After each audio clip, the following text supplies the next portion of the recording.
एक सवाल है, जो कानून से भाग रहा हो, क्या वो उसी कानून से अपनी सुरक्षा की मांग कर सकता है? आज हम सुप्रीम कोर्ट के एक ऐसे ही ऐतिहासिक फैसले पर नजर डालने वाले हैं। सुप्रीम कोर्ट का ये एक बयान समझिए इस पूरे मामले का निचोड़ है। इसने अग्रिम जमानत और कानून से भागने वाले अपराधियों को लेकर जो स्थिति है उसे हमेशा के लिए साफ कर दिया है। नमस्ते, लॉ दर्पण में आप सभी का स्वागत है। तो चलिए आज उस मामले की तह तक चलते हैं जिसने एक बहुत बड़ी कानूनी बहस को जन्म दिया है। तो ये सब शुरू कैसे हुआ? कहानी की जड़ें 7 साल पुरानी हैं। एक हिंसक राजनीतिक झड़प से शुरू हुई ये लड़ाई एक लंबी कानूनी जंग में कैसे तब्दील हो गई, आइए देखते हैं। तो जरा इस केस की टाइमलाइन पर नजर डालते हैं। देखिए, बात शुरू होती है जून 2017 से। एक हिंसक झड़प होती है और मुख्य आरोपी फरार हो जाता है। 2 साल बाद 2019 में उसी पर एक गवाह को धमकाने का आरोप भी लगता है। फिर कहानी में एक बड़ा मोड़ आता है जून 2023 में, जब बाकी के जो सह आरोपी थे वो बरी हो जाते हैं। और इसी को आधार बनाकर जनवरी 2024 में हाई कोर्ट उस भगोड़े को अग्रिम जमानत दे देती है, जिसके बाद मामला पहुंचता है देश की सबसे बड़ी अदालत सुप्रीम कोर्ट में। देखिए, ये कोई छोटा मोटा अपराध नहीं था। घटना है मध्य प्रदेश के धार जिले की, पीथमपुर की। आरोप यह था कि करीब 100 से 150 लोगों की एक भीड़ ने पत्थर, लाठियों और गोलियों से हमला किया। सोचिए, इस हमले में बबलू चौधरी नाम के एक शख्स की गोली लगने से मौत हो गई और एक दूसरा व्यक्ति शैलेंद्र, वो भी बुरी तरह घायल हो गया। मामला सीधा सीधा हत्या का दर्ज हुआ। और जो मुख्य आरोपी था वो 1-2 महीने नहीं बल्कि पूरे 6.5 साल, जी हाँ 6.5 साल तक कानून की पकड़ से दूर रहा। एक तरह से वो पूरी कानूनी प्रक्रिया का मजाक उड़ा रहा था, जबकि पुलिस ने उस पर 15,000 रुपए का इनाम तक घोषित कर रखा था। अब आते हैं कहानी के उस हिस्से पर जो इस पूरे मामले की जड़ है। वो है हाईकोर्ट का जमानत का आदेश। एक ऐसा विवादास्पद फैसला जिसने हर किसी को हैरान कर दिया और मामले को सीधे सुप्रीम कोर्ट के दरवाजे तक पहुंचा दिया। तो सवाल यह है कि हाईकोर्ट ने जमानत दी क्यों? उनका तर्क देखा जाए तो काफी सीधा था। उनका कहना था कि भाई, जब इस केस में बाकी सह आरोपी बरी हो चुके हैं तो फिर इस फरार आरोपी को भी जमानत मिलनी चाहिए। इसे पारिटी या समानता का सिद्धांत कहते हैं। पर यहां पर जरा इस फर्क को समझिए। एक तरफ वो लोग थे जो भागे नहीं, उन्होंने कानूनी प्रक्रिया का सामना किया, ट्रायल फेस किया और फिर बरी हुए।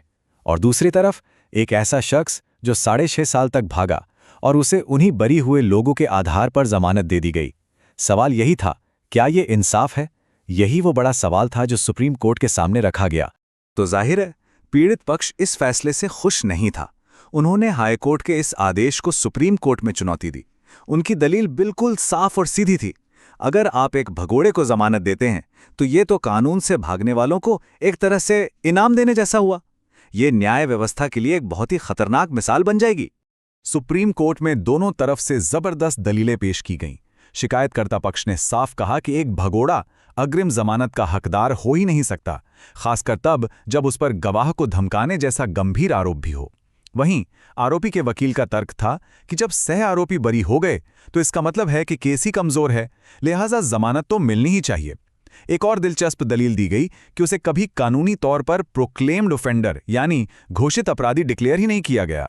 और इन दलीलों के बाद अब बारी थी सुप्रीम कोर्ट के फैसले की। अदालत ने हाई कोर्ट के तर्क की एक एक करके धज्जियां उड़ा दी और कुछ ऐसे कानूनी सिद्धांत सामने रखे जो मील का पत्थर साबित हुए। आगे बढ़ने से पहले ये जानना जरूरी है कि ये अग्रिम जमानत यानी एंटिसिपेटरी बेल आखिर है क्या। देखिए, ये सीआरपीसी के सेक्शन 438 के तहत मिलने वाली एक राहत है। मतलब अगर किसी को लगता है कि उसे गिरफ्तार किया जा सकता है तो वो पहले ही कोर्ट जाकर जमानत ले सकता है। लेकिन याद रखिए, ये एक असाधारण राहत है, कोई मौलिक अधिकार नहीं। तो पूरा मामला घूम फिरकर इसी एक सवाल पर आ जाता है, क्या कोई ऐसा आरोपी जो सालों तक न्याय से भागा हो वो उन्हीं अधिकारों की मांग कर सकता है जो उन लोगों को मिले जिन्होंने डटकर मुकदमे का सामना किया? सुप्रीम कोर्ट ने अपने फैसले में हर बात को बहुत ही साफ तौर पर समझाया। पहली बात, उन्होंने कहा कि आरोपी का 6.5 साल तक फरार रहना उसके कंडक्ट, उसके आचरण को दिखाता है जिसे हम नजरअंदाज नहीं कर सकते। दूसरी बात, सह आरोपियों का बरी होना यहाँ कोई मायने नहीं रखता, क्योंकि इस भगोड़े के खिलाफ तो प्रोसिक्यूशन को सबूत पेश करने का मौका ही नहीं मिला। तीसरी बात, आरोपी का जो पुराना क्रिमिनल रिकॉर्ड है और गवाहों को धमकाने का आरोप है वो बहुत गंभीर है। और सबसे अहम बात, कोर्ट ने कहा कि अगर हम ऐसे लोगों को जमानत देने लगे तो ये दूसरों को भी कानून से भागने के लिए बढ़ावा देगा। और इन्हीं मजबूत तर्कों के आधार पर सुप्रीम कोर्ट ने अपना वो ऐतिहासिक फैसला सुनाया जिसने पूरे देश को एक बहुत ही शक्तिशाली संदेश दिया। फैसला बिल्कुल दो टूक था।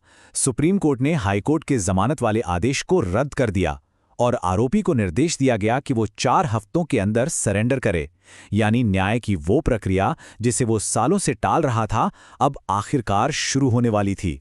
और आखिर में सुप्रीम कोर्ट की ये लाइनें सब कुछ बयां कर देती हैं। उन्होंने कहा कि ऐसे भगोड़ों को जमानत देना लोगों को बिना किसी सजा के डर के कानून की प्रक्रिया से भागने के लिए प्रोत्साहित करता है। ये एक ऐसा बयान है जो हमारी पूरी न्याय व्यवस्था की नींव को मजबूत करता है। तो इस फैसले ने एक बार फिर ये साबित कर दिया है कि कोई कानून की नज़रों से कुछ समय के लिए छिप तो सकता है, लेकिन हमेशा के लिए बच नहीं सकता। कानून से जुड़ी ऐसी ही गहरी और सटीक जानकारी के लिए हमारे साथ लॉ दर्पण पर बने रहें। जय हिंद।